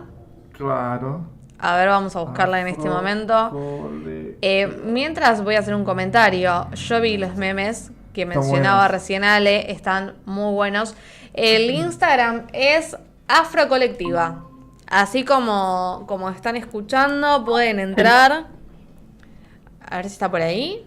Ay, disculpen, no sé qué pasó. No hay pasa nada, problema. no hay problema. Estábamos diciendo mientras cómo era el Instagram, así que te damos lugar ahora si querés. Bueno, pueden encontrarnos en Instagram, TikTok, Threads y X como Afrocolectiva y en nuestra página web como afrocolectiva.org. Perfecto. Bueno, gracias, Ale. Un placer enorme. Ojalá que podamos encontrarnos en algún momento personalmente y por supuesto que está el espacio también acá para cuando quieran.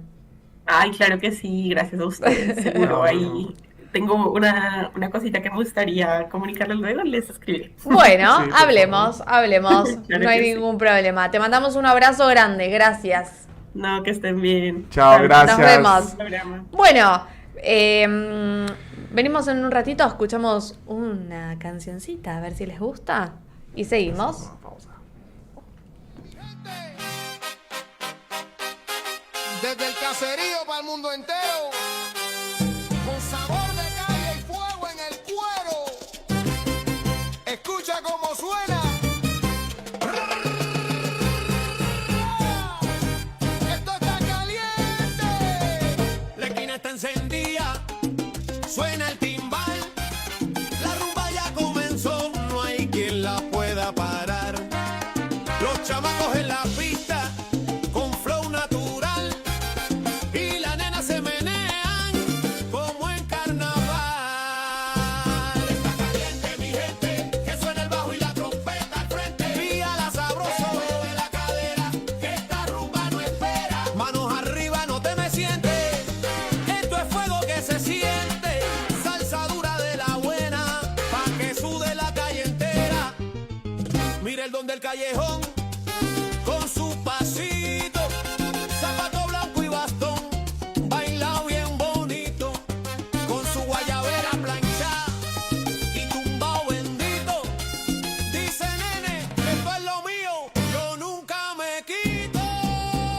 Está caliente mi gente, que suena el bajo y la trompeta al frente. Píala sabroso, mueve la cadera, que esta rumba no espera. Manos arriba, no te me sientes, esto es fuego que se siente. Salsa dura de la buena, pa' que sude la calle entera.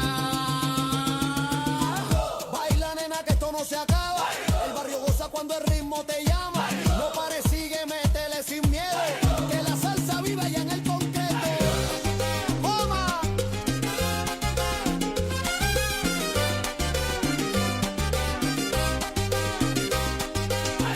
Baila nena que esto no se acaba, el barrio goza cuando el ritmo te llama. No pares, sigue, métele sin miedo, que la salsa vive allá en el concreto.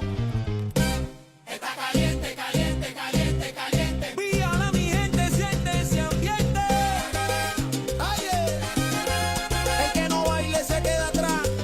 Aquí no hay frío, todo está queda. Dale cintura, no pierdas la fe. Esto se goza hasta amanecer. Desde Santurce hasta el callejón. La salsa es vida y esta es mi misión. Manos arriba y suelta el cuerpo. La calle grita cuando suena esto.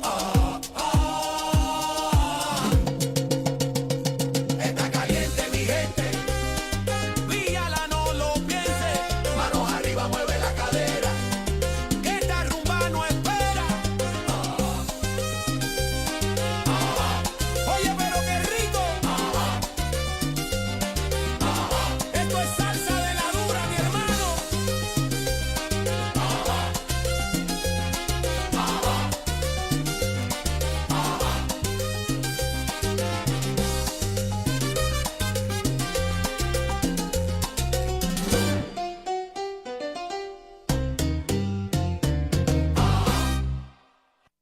Tus derechos fácil y simple, en todas partes.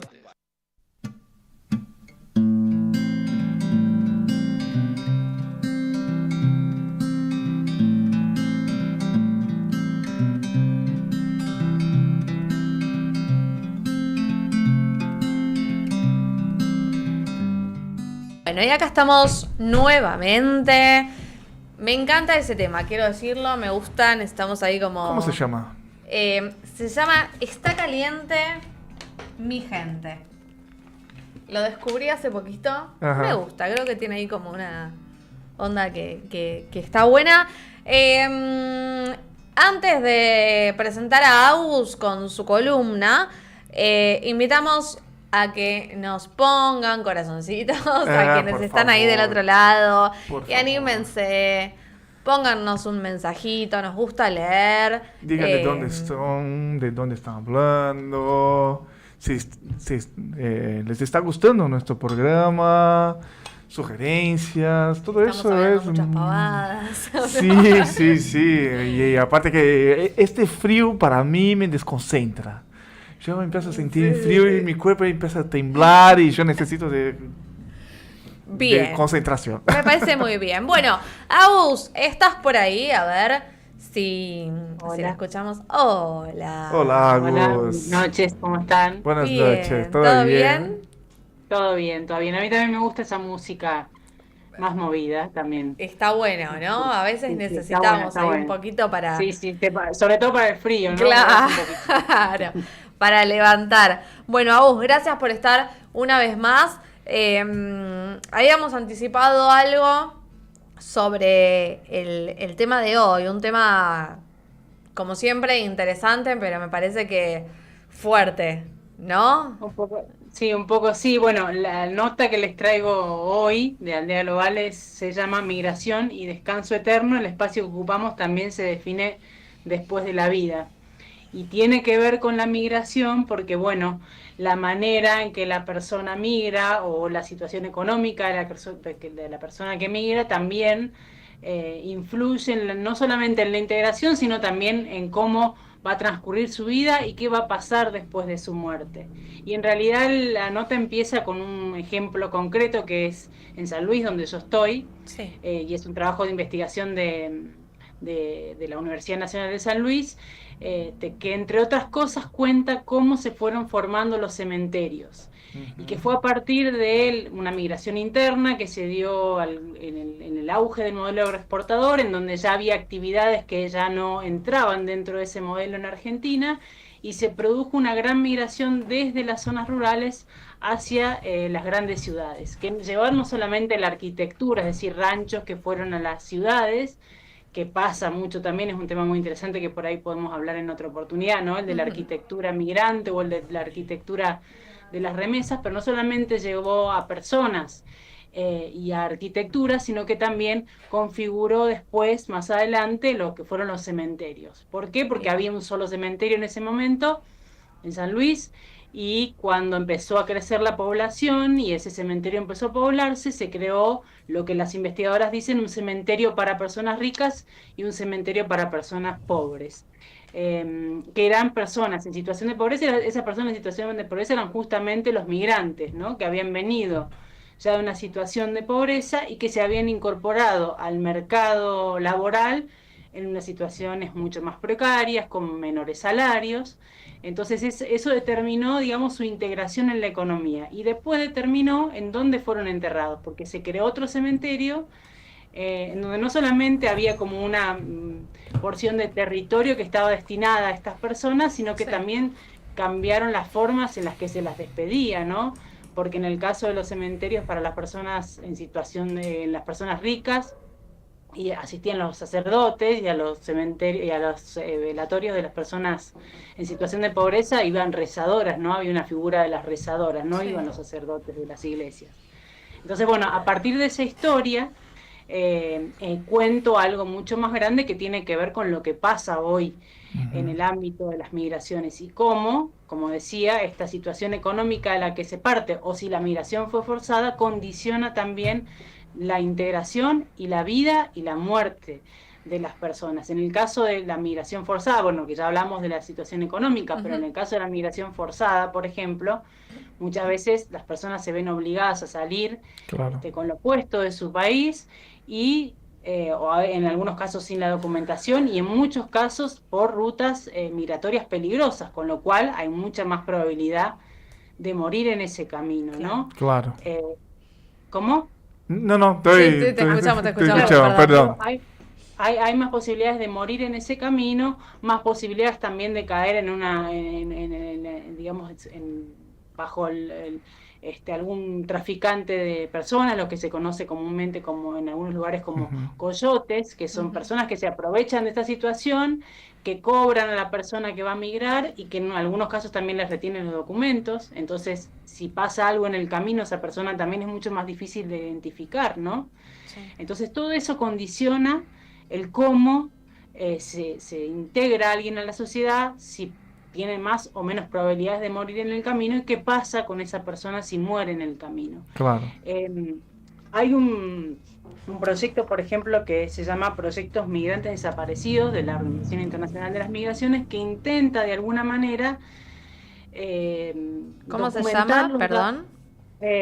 Proyectos Migrantes Desaparecidos de la OIM, que es una página en donde hay información desde 2014 hasta aquí de cuántas personas desaparecieron o murieron en las rutas migratorias en el mundo. Sí. Desde 2014 hasta 2026 lo que calculan, aunque aclaran en varias oportunidades que es una cifra que seguramente es mucho mayor porque se basan en denuncias de personas desaparecidas o en cuerpos que se encuentran en las rutas migratorias, pero desde 2014 hasta hoy casi 84.000 personas se considera que murieron o desaparecieron en esas rutas migratorias, ¿no? La más mortífera de todas es el Mediterráneo, con más de 34.000, y casi la mitad de estos casos no se encuentra nunca el cuerpo de esas personas. Pero cuando se encuentran, en muchos casos, lo que se produce es una deshumanización total, ¿no? O sea, Claro. las personas son enterradas sin nombre, sin saber de dónde vienen, sin saber si tienen familia, su historia, ¿no? Sabemos que no estamos hablando de números, pero sí se entierran como si fueran números. Claro. Sí, como si Bien. no hubiesen existido.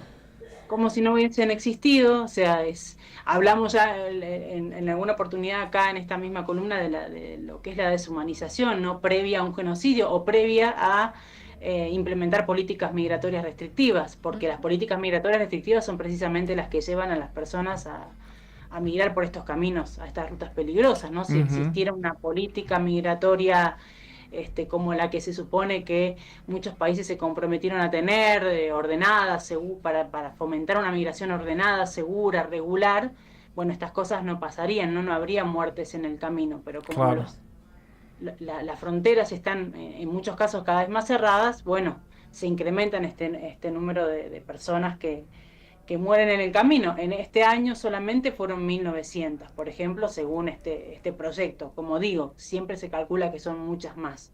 Y la familia, Así es como- muy difícil la familia reclamar a estos Claro. parientes, estos familiares, ¿no, Agus?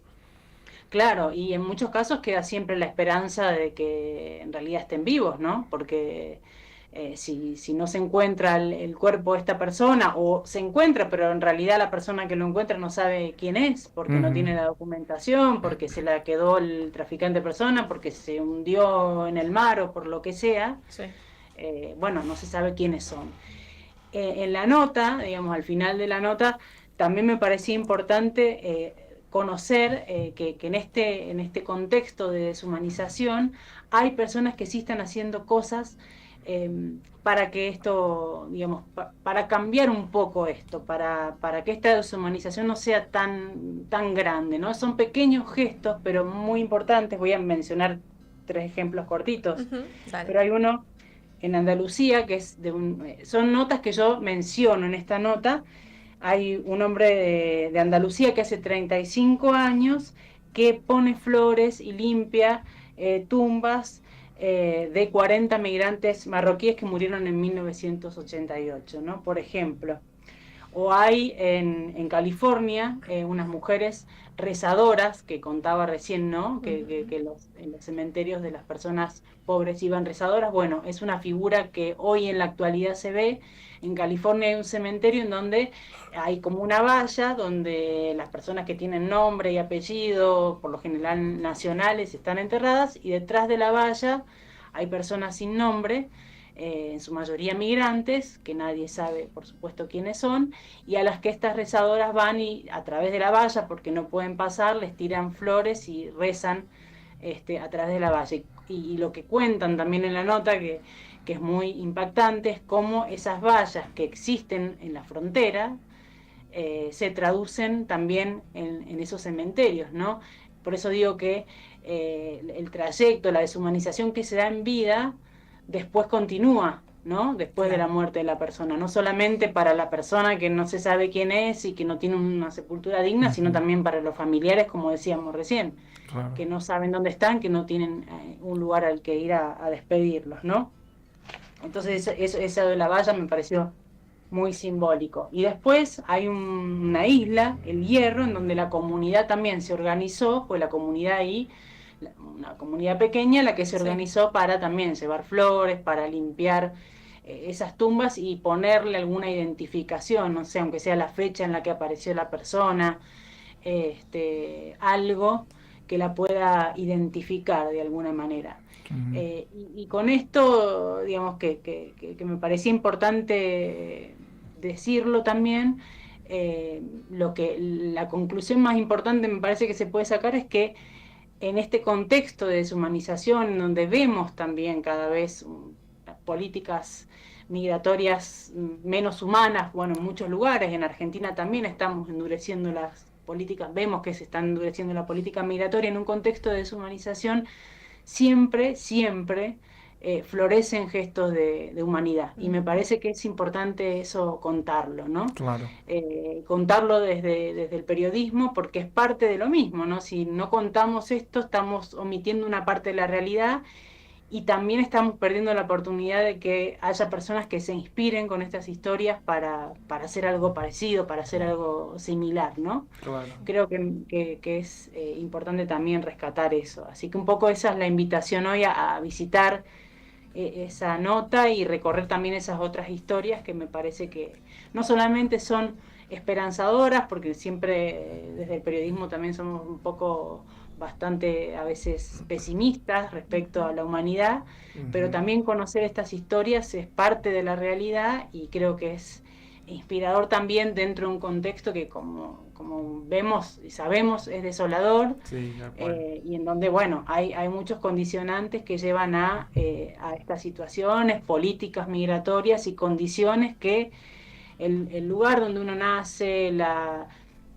condiciones en las que uno nace condicionan en muchos casos toda la vida, no solamente las personas migrantes, aunque estamos hablando de ellas, ¿no?, en este momento, y eso condiciona también qué va a pasar después de la vida, ¿no? Claro, Y claro. para el que se va y para el que se queda. Claro. Y es realmente un texto muy lindo, lo leí hoy. Invito a todos que vayan a leer el texto de Agus, porque es precioso, es un tema que está muy bien escrito, de una forma muy sensible, y es importante, por supuesto, eso. Uno, cuando muere, se termina una parte de la vida, pero queda la memoria. Y acá en Argentina sabemos que la memoria es muy importante todo el tiempo. Entonces, recordar eso como está haciendo Agus y poner este tema es fundamental, y sobre todo en ese momento, como dijiste, ¿no? Así que sí, les invito. ¿Querés recordar tus redes sociales, Agus, por favor? Sí, en Instagram pueden buscar como Aldea Global 1 y después la página es aldea-medio-global.net. Bien, y la nota Bueno, se llama Migración y Descanso Eterno. El espacio que ocupamos también se define después de la vida. Exacto. Gracias, Agus. No, gracias a Gracias ustedes. como siempre. Muchas gracias, Te Agus. mandamos Buenas noches, muchas gracias, como siempre. Que estén bien. un abrazo Un abrazo, enorme. gracias. Que descanses. Bueno, Chao. seguimos en unos segunditos. Sí, sí, a nuestro próximo invitado. ¿Quién es? Ya ¿podemos lo hacer ahí digo, ya hagamos decimos. un spoiler, Un ¿se dice? spoiler, sí, es una... Y nos tomamos un minutito. Dale, es un periodista importante que está en La Rosada, está credenciado en La Rosada. Bien. Estuvo estos días lidiando directamente con toda esta cuestión del enclauso que se hizo y que impidió que los periodistas hicieran, los y las periodistas hicieran sus trabajos en La Rosada. Y es de un diario que se llama Letra P, no sé si ya todos conocen, si no lo conocen, les invito a que vayan a conocer al diario Letra P, es muy bueno. Y no sé, ya tenemos nuestro invitado. ¿Querés hacer la presentación Sí, antes? o si no, vamos a hacer lo O seguimos. siguiente. Todavía Aguardamos no. unos minutitos y se quedan ahí. Y ya venimos. Dale, mientras preparamos todo. Sí, sí, perfecto.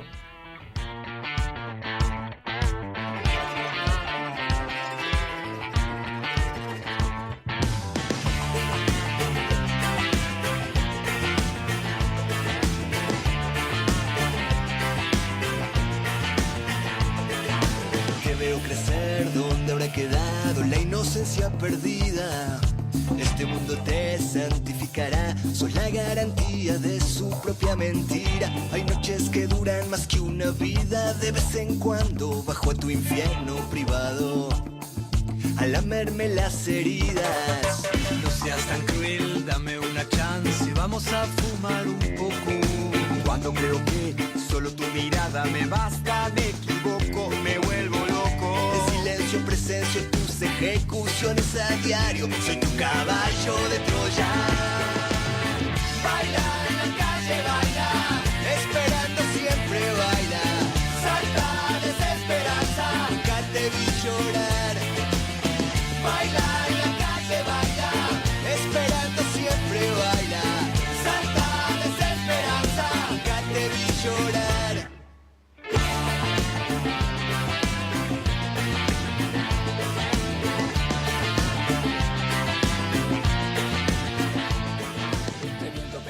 Excelente, cumplimos, dijimos, un minutito nada más, así que... Solo para organizar las cositas Exacto. y llamar a nuestro próximo invitado. ¿Querés? Una corridita al baño. Vamos Por a supuesto, decir. también. Eso sí, somos humanos. Bien, bueno, así no hacemos esperar mucho más. Vamos a seguir ahora entonces con nuestro siguiente invitado, el último del día de hoy. Tenemos a Pablo Lapuente, él es licenciado en periodismo, acreditado en Casa Rosada para Letra P. Desde 2013 cubre la agenda política nacional, siguiendo distintos procesos de gobierno hasta el escenario actual. Así que le vamos a dar la bienvenida. Hoy Pablo está por teléfono, así que no hay imagen. No lo vamos a ver, ok. Pero Pablo, ¿nos escuchás? Sí, chicos, ¿cómo están? Muchas gracias por el llamado. No, por ¿Cómo favor, gracias ¿Cómo a vos. estás, Pablo? Muy bien, intentando entender un poco los mil quilombos que tiene este gobierno, ¿no? La Casa Rosada, las internas, la crisis económica, bueno, algo que seguramente están siguiendo muy bien ustedes, pero bueno, un día caótico realmente el de hoy, pero bien. Me parece recontra interesante que hayas arrancado así. Puedo hacer una aclaración hoy, porque la invitación de Pablo viene exactamente por el hecho de que el 3 de mayo fue el Día Mundial por la Libertad de Prensa. Entonces, o sea, justo en ese día, la Casa Rosada estaba cerrada para los periodistas. Entonces, Pablo, contarnos un poco sobre esta situación, por favor. Mientras le respondo, bueno, sobre el Día de la Libertad de Expresión, les pido si porfa me suben un poquito el retorno, pero bueno, es cierto que se da en un año, en un marco bastante particular, ¿no? Quizás es por ahí lo que voy a mencionar es una agenda muy de un nicho, muy de un grupo muy selecto, pero me parece bastante relevante porque se viene mencionando no solo en los medios, sino que es un debate que por ahí hay que amplificarlo un poco sobre cómo este gobierno, después de mucho tiempo, hace un esfuerzo bastante denodado de intentar cercenar la libertad de expresión que en definitiva afecta a los periodistas, pero a la sociedad en general. Nosotros como acreditados en la Casa Rosada estamos limitados en nuestro normal desarrollo dentro de la casa, donde de la casa digo de Balcarce 50, ¿no? De la sede del gobierno nacional, de poder contar qué hacen, qué piensan, cómo ingresan, cómo salen, quiénes entran y salen de la Casa Rosada, porque bueno, desde que estalló prácticamente el escándalo de Adorni, hay un incesante accionar de la libertad avanza, de cercenar este derecho que tenemos los periodistas de poder informar a la sociedad qué es lo que pasa ahí adentro, en un contexto, ahora sí, algo quizás mucho más relevante, en un contexto crítico en lo económico, porque si bien muchas veces la interna o la crisis hace agua o se expone a cielo abierto dentro de la cúpula libertaria, del otro lado eso sucede también porque bueno, los argentinos cada vez tenemos más dificultades para llegar a fin de mes, porque ajusta el bolsillo, porque la inflación no cesa, porque, bueno, podrá el gobierno mostrar cualquier logro en términos financieros que quieran, que la verdad no soy especialista, pero lo cierto es que cuando vamos al supermercado cada vez cuesta más comprar para llevar la cena a casa o para pensar de alguna forma en un futuro un poco mejor. Se suponía, muchos confiaron en este gobierno, no por nada ganó con un número elevado en términos electorales, pero lo cierto es que desde que comenzó el año hasta ahora viene bastante picada y creo que se viene reflejando también un poco en las encuestas, ¿no, chicos? Claro, claro. Y Pablo, yo estuve leyendo tu nota sobre el regreso, el día que se volvió a abrir la Casa Rosada. Sí. Y también todo muy espantoso lo que pasó ahí, ¿no? En este día, como hay una sobredosis de exageración y de miedo ahí que poco común, se puede decir eso, ¿no? Es un delirio, es ciencia ficción. Nosotros ingresamos, nosotros históricamente, desde que está la sala ahí ubicada en el primer piso de Balcarce 50, los periodistas ingresamos como si fuéramos cualquier otro trabajador dentro de ahí, administrativo, algunos funcionarios de segunda o tercera línea, que es apoyando el dedo en un sistema de huella dactilar, pasas tus pertenencias por un escáner e ingresás, y lo mismo para salir, no había no había ningún tipo de restricción para Ajá. eso. Una vez dentro podía circular por el patio de las Palmeras, por el patio Malvinas Argentinas, podías hacer las famosas guardias, que para quienes no lo saben es pararte en la puerta de algún despacho relevante, sea el de Santiago Caputo, el de Manuel Adorni o el de Diego Santini, para ver, bueno, qué estaba sucediendo ahí, para intentar contar en términos políticos, pero económicos también, Claro. qué sucede dentro de la sede más importante de la Administración Nacional. Bueno, todo eso cambió. Ahora uno se tiene que presentar con nombre, apellido, con un DNI en la primera reja, donde hay 2 efectivos de Casa Militar, hay un efectivo de la Policía Federal. Una vez que pasas ese primer anillo de seguridad, vas hacia otro, también te escanean estilo como si fuera un recital o un estadio de fútbol. Sí. También, bueno, en algún punto casi hasta algunos colegas los han cacheado para ver qué llevaba uno, estilo prácticamente como si fuéramos delincuentes, Claro. un delirio total, y recién ahí, cuando ingresamos, es extremadamente limitado lo que podemos hacer. Una escalera te dirige a una antesala de la sala de prensa donde solemos trabajar, que es prácticamente como una redacción que compartimos todos los colegas, y no puedes salir de esa antesala, la sala de periodistas, el baño, la cafetería y luego la salida por el mismo lugar por donde ingresaste, lo cual hace muy difícil que uno pueda trabajar. En eso estamos. Un corralito, literalmente. Ustedes estaban ahí como... O sea, Sí, el corralito le falta que nos marquen, ¿viste? Tipo, Claro. tipo ganado, Claro, nos falta sí. eso y estamos, chicos. claro. Ok, tengo una pregunta. En tu experiencia, ¿ya había sucedido algo así antes o vos viviste algo similar? Para ser honesto, yo estoy acreditado en la Casa de Gobierno desde el 10 de diciembre del 2023, cuando asume mi ley. Antes lo estaba en otras dependencias en la provincia de Buenos Aires, Sí. pero hay colegas ahí que están hace 40 años acreditados, hay otros 10, otros 15, hay muchos nuevos, muchos periodistas jóvenes. Hay unanimidad en todos, incluso los que ya no están, que nunca había sucedido algo así. Yo no soy de los periodistas que me quiero poner tampoco en el modo víctima de decir ni la dictadura se animó a hacer eso, porque, bueno, la dictadura no cerró la sala de prensa, pero desapareció un montón de compañeros, colegas, y ha hecho cosas realmente de terrorismo de Estado, que es incomparable con lo que sucede hoy, pero sí me parece que desde el regreso de la democracia es importante remarcar que nunca se ha cerrado durante 11 días la sala y nunca se ha hecho un límite de esta forma, que llega al punto que las puertas que son vidriadas de los pasillos, por ejemplo, si uno quiere saber quién ingresa o quién sale de la Casa Rosada, generalmente se para en el patio de las Palmeras, mira a través de un vidrio donde no tenemos acceso, porque suele pasar el presidente, funcionarios de primera línea. Bueno, todos esos vidrios están hoy esmerilados, están tapados prácticamente, Wow. así que no hay forma ni siquiera de poder observar a 10, 20 metros qué está pasando, porque, bueno, hay un límite en eso. No sabemos hasta cuándo va a durar esta dinámica. Lo cierto es que no hay mucha intención de que termine pronto. Claro. Y, Angie, ¿quieres? No, dale. Bueno, la justificativa oficial para este encierre a los periodistas a la Casa Rosada fue porque se filtró un video de un periodista que grabó afuera de las dependencias donde se podría grabar y, bueno, seguridad nacional. Pero vos entendés esa situación como cortina de humo para otra situación, como cortina de humo para lo que está pasando con el caso Adorni. Era ya, entre comillas, un deseo de Milei de tener ese control sobre los periodistas, por lo menos dentro de la Rosada.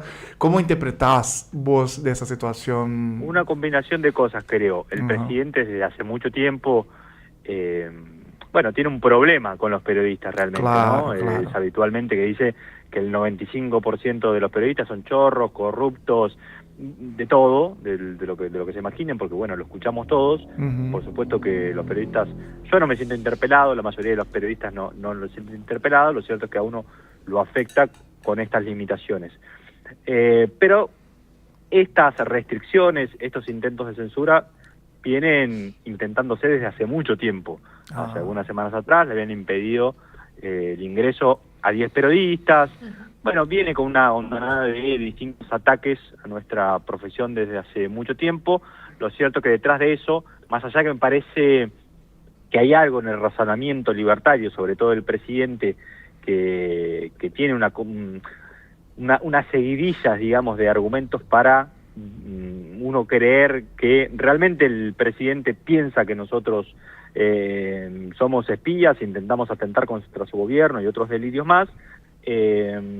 Más allá de eso, a su alrededor, quienes piensan la política, la estrategia de comunicación y la narrativa libertaria, en definitiva sus estrategas o funcionarios, por supuesto que esto les viene bien también para intentar cambiar un poco la agenda en un contexto asiago, en lo económico, en lo político, pero no le ha servido, ¿no? Porque hoy estamos hablando todos de el presunto caso de enriquecimiento ilícito de Manuel Adorni, que tendrá que, por supuesto, ir a la justicia a defenderse, probar si es inocente, y si no lo es, avanzará con el proceso judicial, como así también van saliendo la realidad de la calle, desde las 12 cuadras de fila para acceder a un puñado de puestos laborales en un frigorífico en el conurbano, hasta, todos los esfuerzos, el ajuste, el desguace del Estado que han hecho, no ha sido suficiente como para frenar la inflación, que podrán decir, en la curva de todo el año parece que tiende a la baja, pero lo cierto es que no, porque uno, si quiere cargar combustible, te sale 95 mil pesos llenar el tanque, o si tenés que ir a comprar un kilo de carne, te sale entre 15.000 y 25.000 pesos. Así que la idea o el objetivo del gobierno contrasta todo el tiempo con la realidad, más allá de que intenten con esto cambiar o no la agenda, tiene sus dificultades, ¿no? Claro. Yo te pregunto, ¿crees... es un poco ingenua la pregunta, ya te lo anticipo, pero... ¿vos crees que este clima va a ir mermando o al contrario? ¿El clima de la Argentina en crisis? Exacto. Sí. A mí lo que me parece es que, sin dudas, hay muchas dificultades económicas, políticas y una interna realmente que lleva muchos meses, prácticamente desde el inicio en el gobierno, pero no soy de los periodistas que creen que este gobierno está terminado, así como no era un socio del club del helicóptero al inicio de la gestión, cuando todos decían esto no dura, este ajuste no es soportable, el presidente se va en helicóptero. Tampoco me parece que ahora que la pelea electoral ya esté definida para el año que viene, básicamente por dos cosas, porque la oposición no contribuye demasiado a generar, digamos, un entusiasmo electoral ni a definir un candidato, lo cual me parece que está bien, porque sería un poco apresurado adelantarlo, pero hablando sobre lo que sí conozco, que es el mundo libertario y la agenda de la derecha, porque antes de cubrir La Libertad Avanza seguía también mucho al PRO y a Juntos por el Cambio, es que hoy Milei representa mejor que nadie, mejor que Mauricio Macri y mejor que cualquier otro dirigente, a el electorado, digamos, gorila, lo digo así claramente, el electorado antiperonista. Entonces, todo lo que pueda concentrar del centro para la derecha es un activo muy importante.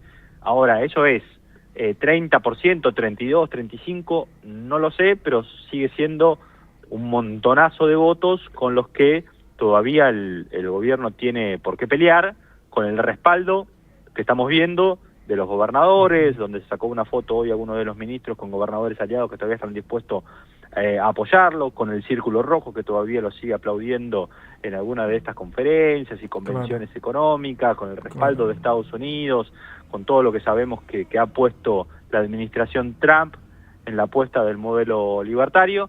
Así que me parece que, es un signo de interrogación, una incógnita si esto continúa o no, pero me parece que no es tan liquidado como lo quieren hacer ver algunos dirigentes de la oposición. Claro, se nota que un cierto descontrol, hasta incluso por la forma como llamó Milei ayer en el programa de Majul y Trebuch, que hay un nivel de preocupación bastante evidente. Y es curioso notar que Milei, que está tan en contra de los periodistas, sale a llamar en vivo a estos periodistas que son oficialistas, por así decir, son que se sirve más al gobierno, y los trata como mal, ¿no? Y los trata como si fueran sus empleados. Es muy curioso eso, ¿no, Pablo? Bueno, hubo como un giro en muchos, al menos para la percepción que tienen los oficialistas, ¿no? Uh-huh. De aquellos que no son condescendientes con las ideas, con las palabras del presidente, prácticamente pasan al bando enemigo y en ese segmento, digo, están a 2 pasos de decirle a Majul y a Trabuk que son cucas. Claro. Imaginemos el delirio en el que nos estamos metiendo, ¿no?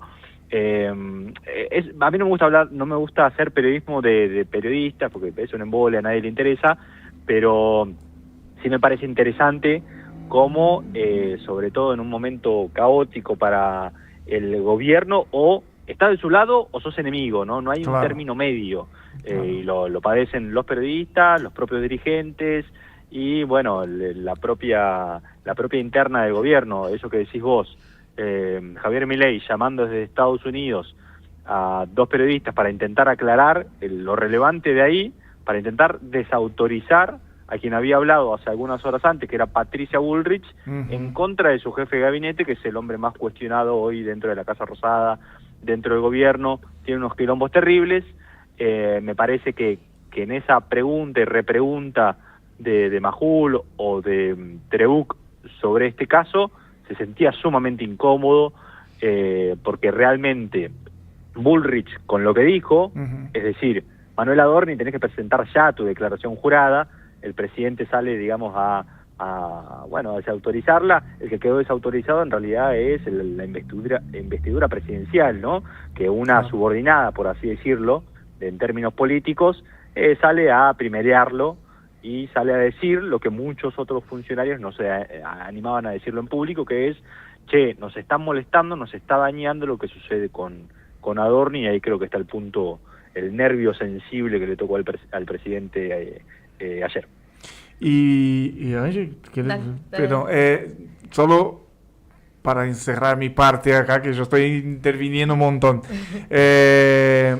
¿vos ¿cree que puede pasar otra vez de que se cierre la Rosada en esa situación que ahora se pone un poco más crítica, o haber algún otro intento desde el gobierno de censura a los medios y a los periodistas?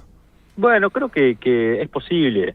Lo han intentado en el pasado, todavía incluso tenemos estas restricciones, estos intentos de censura. Lo cierto es que vamos a seguir haciendo nuestro trabajo, con mayor libertad, con menor libertad. Probablemente haya sucedido de otra forma en otros gobiernos, no tengo la certeza, pero hay periodistas acreditados que así lo manifiestan. Me parece que no es lo relevante, pero sí tiene todas las herramientas, como quien detenta la primera magistratura a nivel nacional, de poder hacerlo. Cada vez que toma un micrófono el presidente, nos ataca, nos agrede. Creo que igual, si alguno se sorprende con eso, bueno, era un tipo arriba de una caja de una camioneta agitando una sierra, digamos, no sé qué esperaban, pero bueno, lo cierto es que no nos deja igual de llamar la atención, porque siempre hay un capítulo nuevo en esta guerra de la libertad avanza contra periodistas o con cualquier otro espacio colectivo que no piense como piensa el presidente. Claro. Bien, no, yo te iba a hacer una pregunta que igual ahí ya lo mencionaste, que era como venía impactando, ¿no? Esto en el trabajo cotidiano, pero sí por ahí soy un poco más incisiva, como para ir cerrando, y te pregunto si vos o alguno de tus compañeros ha tenido, ¿no? Más allá de estas agresiones que decís, que por supuesto no las estoy minimizando, pero como una persecución, ¿no? Como un poco más directa. Bueno, en mi caso personal no, gracias a Dios no ha sucedido no ha sucedido así, pero es evidente que hay muchos periodistas que sí. Hay periodistas que, sobre todo, no sé, desde mobileros callejeros, los que van a cubrir las manifestaciones de los miércoles, si mal no recuerdo, de los jubilados, quienes cubren marchas de protestas contra el ajuste de Milei en los ámbitos de discapacidad o en otros colectivos también que son agredidos, que en la calle, digamos, la agresión que uno escucha del presidente después de alguna forma decanta en la sociedad, y se ve muy claro en las redes sociales, ¿no?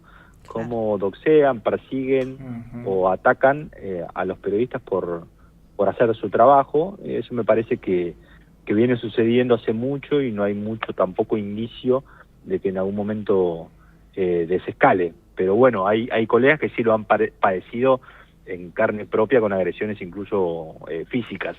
No es mi caso, pero por supuesto que me solidarizo con todos esos colegas que la han pasado mal en varios momentos, y que tampoco son pocos los colegas, ¿no? Porque se extienden no solo de la Casa Rosada, sino de otros ámbitos. Claro.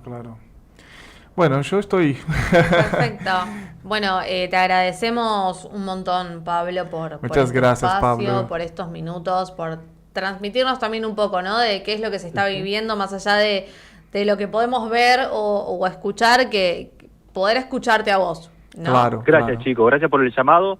Charlemos cuando quieran. Seguramente gracias. este capítulo, sea libertad de expresión, periodismo, acceso o limitación, censura de los periodistas en la Casa Rosada, no va a ser, esperemos que me equivoque, ¿no?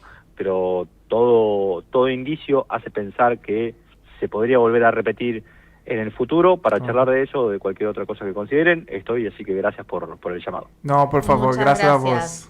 Buenas noches. Chao, buenas noches. Bueno, wow. Nos vamos a sacar esto, está muy bien. Sí, ahora podemos sacar. Bien, creo que siempre está bueno, ¿no? Tener también, nada, más allá de nuestra mirada, la mirada de quien está ahí, ¿no? Voy a hacer un comentario, nada que ver. Obvio. Me encanta el sonido de teléfono. ¿Hace encanta, cuánto muy bueno, que no hacíamos una llamada de teléfono? Me encanta, Yo me ¿verdad? sentí en una radio de estas antiguas, cuando mi papá despertaba, mi mamá despertaba y escuchaba que hablaba con el reporte que estaba en la calle y por teléfono. Me encantó. O sea, Muy bueno. Ya que estamos hablando de libertad de prensa, bueno, el Es teléfono recordar es eso. muy interesante como instrumento de libertad de prensa. Pero me encantó ese sonido de teléfono. Perdón, nada que ver. No, ¿por qué? Perdón, muy bueno. Bueno, antes de ir cerrando y demás, ¿tenemos por ahí ¿Alguien se animó? ¿Comentó? ¿Dijo Sí, algo? nuestro productor, Jere, que ¿Qué está dice? lleno de viajes, se ven más lindos por YouTube. ¿Cómo dijo? Se ven más lindos. Yo creo que se ven más lindos. Pero bueno, gracias, Jere. O sea, no va a venir nunca más. Sí. Dijo, no va a venir más, ya está, nos Sí, está tirando no sé. un palito, creo. Pequeñinos detalles, ok, que está mirándonos. ¿Pequeñinos? Pequeñinos. ¿Cómo Me es? encanta. Pequeños. Pequeños. Pero me parece muy bien. Estoy sin lentes, por eso, Está lo muy veo bien. muy chiquito. Y nada, tenemos 6 personas ahora en vivo. Bien. Gracias por estar con nosotros. Sí, gracias a quienes estuvieron ahí bancando Sí. estas 2 horitas de programa. Fue un programa un poco más difícil porque estamos sin Ale, sin Jere, tuvimos que hacer. Gracias a Sofi, Sí, nuestra gracias como siempre. operadora, que nos bancó muchísimo. Sí, un día que fue medio caótico, con varias dificultades, Sobrevivimos. pero creo que sobrevivimos, que intentamos que no se haya notado tanto del otro lado. Por mi parte, y ahora te doy el lugar a vos, decir que estoy contenta, que es un espacio que lo vengo disfrutando un montón, Sí, yo más también. allá de todo, y que me parece súper importante, aprovechando, ¿no? Esto también, el tema de hoy, creo que es muy valioso en este momento que estamos viviendo, poder contar con este espacio. Claro. Y siempre digo, aunque sea chiquitito, aunque sea pequeñino, lo que hacemos el valor, ¿no? De la palabra, de comunicar, de lo que transmitimos. Así que, nada, me parece que hay que cuidarlo un montón. Sí, y seguro lo estamos haciendo. A mí también disfruto mucho estar acá. Aparte que es un aprendizaje. Eso. Re. Y aprender es siempre muy lindo. Por lo menos a mí me encanta. Obvio que sí. Nada, es un desafío. Sí, perdón, porque no se puede. Estoy leyendo que hay muchos comentarios, entonces... Salió bárbaro. No necesito. Bueno, no es para tanto, pero... Bueno, está tirando ahí una bombita de humo, pero vamos a hacer como que no lo vemos y no lo escuchamos. No pasó. Bueno, recordarles una vez más que nos sigan en Instagram, en redes sociales. Nuestro canal de YouTube, por favor, inscríbanse en nuestro canal chiquito que recién estamos armando, ya está armado, pero lo estamos ahí subiendo cosas. Entonces, por favor, vayan, inscríbanse en nuestro canal. Nos vamos llenando con mucho amor, con mucha paciencia también. Algo mencionaba hoy al principio y es que, nada, hacemos todo nosotros, así que, bueno, lleva tiempo, por supuesto, pero todo lo estamos haciendo con muchas ganas, con mucho entusiasmo. Así que téngannos paciencia. Sientan nuestro amor. Exacto. Y decirles que también hay como un spoiler, que en el próximo programa les vamos a dar la... ¿Qué? ¿Qué del próximo programa? Sí, una cosita chiquitita. Vamos a darles les vamos a dar la posibilidad de que nos conozcan un poquito más. Nos vamos a mostrar, ¿no? Como más... Sí, la idea es que hablamos del tema. No. ¿No? ¿Mejor no? Mejor no. Ok. Pero va a ser muy interesante y creo que va a ser divertido. Va a ser divertida. La idea es esta, que se diviertan como nos divertimos nosotros. Así que, bueno, hasta acá. Hasta acá llegamos. Gracias. Gracias, Sofi, una vez más. Un abrazo grande y que descansen y tengan un muy buen fin de semana. Gracias, Angie. Que descanses. Nos vemos.